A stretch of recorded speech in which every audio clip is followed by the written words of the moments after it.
I have two very, very short love stories. I'm a poet, so everything I try to write that's fiction comes out this long.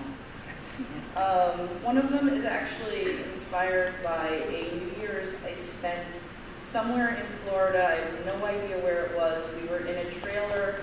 There was an alligator in a little tiny pond in the backyard. And when New Year's happened, when it was like strike of midnight, there were just guns going off everywhere. So that doesn't relate too much to the story, but anyway. Christmas.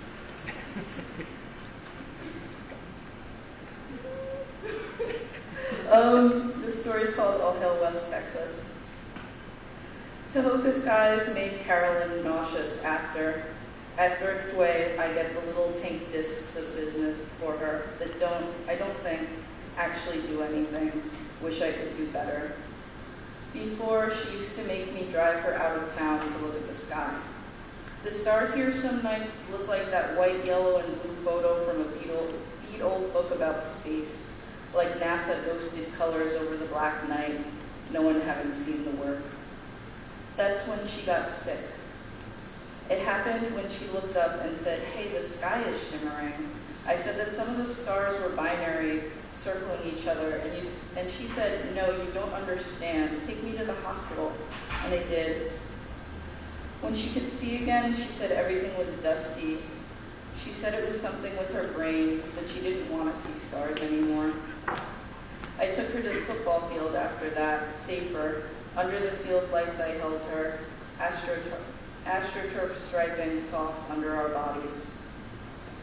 Bugs flickered in the lamps, their sodium buzzing like the sound moths hear when their lovers' wingtips beat against one another. Her voice went, choked, and then her eyes. It was something with her brain I don't understand, but her fingers still talk to me. They tell me about the emptiness in her stomach when she feels the burst of heat opening the door in summer. The half moons I find in my palms are language, our dry skin powder from all of our chatter, chalky pills on her tongue she begs me, forests, caves.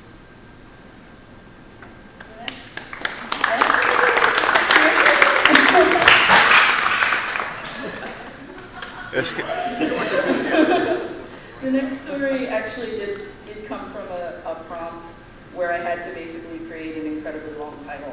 So the title is, "She drank my sweat and tried to return her body to the earth sweetly, as to not wake it from its horrible fitful sleep, I am afraid to tell you."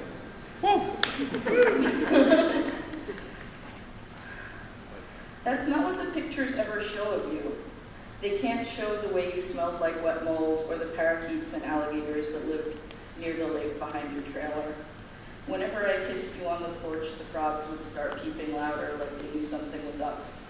Your clothes fit awkward and cute the way a puppy's paws are. They were your dad's, you'd always say, and show me the tooth holes.